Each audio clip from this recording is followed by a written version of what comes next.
বিসমিল্লাহির রহমানির রহিম। ৭ই জুলাই ২০২৫ বিগত শেখ হাসিনার শাসনামল বা আওয়ামী লীগের শাসনামলে আওয়ামী লীগের নেতাদের সাথে ব্যবসা বাণিজ্য, হাসপাতাল, স্কুল, কিন্ডার গার্ডেন বা হাউজিং ব্যবসা টিকিয়ে রেখেছিল জামাত। বিএনপি যেহেতু এইসবের সাথে জড়িত না, হাসপাতাল, শিক্ষা প্রতিষ্ঠানের সাথে বা এই ব্যবসার সাথে বিএনপি কোনো দিনেই এরা জড়িত ছিল না বা এরা চেষ্টাও করেনি, তাই এই প্রতিষ্ঠানগুলো মূলত জামাতেই উদ্যোগ নেয়। অর্থাৎ জমি বেচা কেনা, কিন্ডার গার্ডেন, হাই স্কুল, বেসরকারি ক্লিনিক, বেসরকারি হাসপাতাল, এটা জামাত শুরু করে পুরো দমে। বিএনপি জামাত যখন 4 দলীয় জোট যখন সরকার গঠন করে, তখন পরবর্তীকালে শেখ হাসিনার যখন শাসনামল শুরু হয় টানা তিন মেয়াদ, তখন জামাতের বলা চলে বেশিরভাগ এইসব প্রতিষ্ঠানগুলো তারা রক্ষা করার জন্য আওয়ামী লীগের দ্বারস্থ হয়। আপনি খোঁজ নেন আপনার এলাকাতে, আপনি আমার কথা তো আমি বলছি, আমার কথার মধ্যে সংখ্যায় একটু এদিক ওদিক হতে পারে, আপনি আপনার এলাকাতে খবর নেন। তারা সেখানে আওয়ামী লীগের নেতাদেরকে বা আওয়ামী লীগের ভালো একটু প্রভাব প্রতিপত্তি আছে মহল্লাতে, তাদেরকে তারা ওইসব হাসপাতাল, কিন্ডার গার্ডেন, ক্লিনিকে তারা শেয়ার দিয়ে দেখেছে।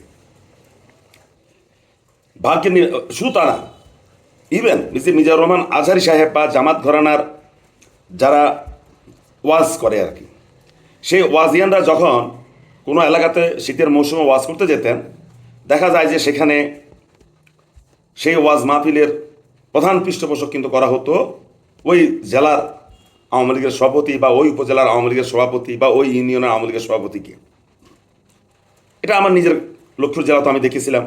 মিজানুর রহমান আজহারি সাহেব আসবেন, তখনকার দিনে আওয়ামী লীগের পৌর মেয়র এবং এক সাধারণ সম্পাদককে ওনারা প্রদান করেছেন। পরে শুনলাম ওই এলাকার আরও বিএনপির 2-1জনের নামও তারা রেখেছে। অর্থাৎ জামাত আওয়ামী লীগের সাথে মিলে মিশে আওয়ামী লীগের সময় তাদের সম্পদ রক্ষা করেছে। এটা কোনো অপরাধ না। আমার সম্পদ আমি কিভাবে রক্ষা করব, এটা আমার রুচি, আমাকে কৌশল অবলম্বন করতেই হবে, যে যাই বলো, এটা কোনো পাপ না, সম্পদ রক্ষা করতে হবে। কিন্তু আওয়ামী লীগ পতনের পরে 2024 সালে পতনের পরে আজকে সবচেয়ে বেশি এই আওয়ামী লীগের সমালোচনা করছেন জামাতের লোকজন, অর্থাৎ বিএনপিকে পেছি। তারা ঘুরিয়ে ফিরিয়ে জাতির সামনে এমনভাবে তুলে ধরছে যে বিএনপির সকল নেতারা আওয়ামী লীগকে পুনর্বাসনের দায়িত্ব নিছে। কথাটা শুনতেও তো লজ্জা লাগে। তবে হ্যাঁ, এখানে একটা শ্রেণীর বিএনপির কিছু নেতা ইনিয়ে বিনিয়ে হয়তো কোথাও তারা আওয়ামী লীগকে পক্ষে যায় এমন ধরনের কথা বলেন। এরা কারা?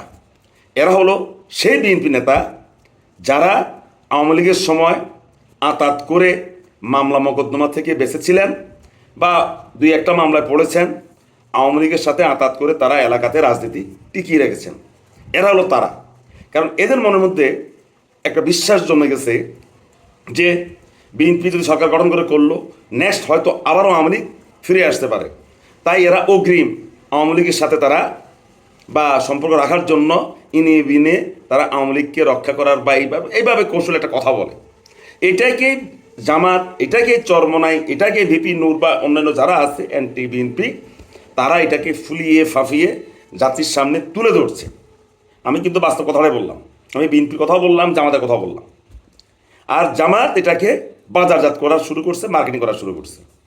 আসলে মূল বিষয়টা হলো, বিএনপি যখন হরতাল ডাকতো বা কোনো সমাবেশ ডাকতেন, বিপদের সময় যারা রাজপথে ছিলেন যে নেতারা, দেখবেন এরা কিন্তু কখনো আওয়ামী লীগকে ইনিয়ে বিনিয়ে রক্ষা করার কথা বলে না বা ইনিয়ে বিনিয়ে এমন কোনো কথা বলে না যেটা আওয়ামী লীগের পক্ষে যায়। আপনি দেখবেন রাজপথে যারা ছিল, রাজপথে যারা আন্দোলন করেছে, সংগ্রাম করেছে বিভিন্ন জেলায় বা সেন্ট্রালে, যেসব নেতারা, তারা কিন্তু এই ধরনের কথা বলে না। ওই যে বললাম, ইনিয়ে বিনিয়ে যারা আওয়ামী লীগকে সাথে লিয়াজো করে মামলা থেকে বেঁচেছিলেন, মামলা থেকে বেঁচে থাকাটা তো অপরাধ না, সবাই বাঁচতে চাইবে, তারা ইনিয়ে বিনিয়ে 2-1 জায়গায় আওয়ামী লীগের পক্ষে কথা বলে, জামাত সেটাকে বাজারজাত করে। কিন্তু জামাত যে এখনও আওয়ামী লীগের সাথে সখ্যতা রাখে, জায়গায় জায়গায় আপনারা খবর নেন, আওয়ামী লীগের আমল তারা জামাত এই আওয়ামী লীগের সাথে সখ্যতা রেখেছে, সেটার কিন্তু কোনো দোষ নাই। আর শুধু তা না, বিগত 2-3টা উপজেলা নির্বাচনে আপনারা যদি লক্ষ্য করেন, দেখবেন 50 কি 55টা উপজেলা ভাইস চেয়ারম্যানের পদ জামাত বাগিয়ে নিয়েছে। কীভাবে বাগিয়ে নিয়েছে? আওয়ামী লীগ যেখানে ভোট কারচুপি করেছে, ব্যালট কেটেছে, সেখানে কফ হয়েছে যে পুরুষ ভাইস চেয়ারম্যানটা তারা জামাতকে দিবে, ভাইস চেয়ারম্যান আর মহিলা ভাইস চেয়ারম্যান আর উপজেলা চেয়ারম্যান এই দুইটা আওয়ামী লীগ নেবে। আপনারা দেখেন, আপনাদের যাদের যাদের এলাকাতে এই ঘটনা ঘটেছে আপনারা দেখেন, আমার কথার সত্যতা পাবেন। যদি আমি মিথ্যা বলি, অসত্য বলি, কমেন্টসে জানান যে হ্যাঁ শেখ আপনি পুরোপুরি সত্য বলেননি, আপনি একটা অসত্য কথা বলেছেন। ধন্যবাদ সবাইকে, সবাই ভালো থাকবেন।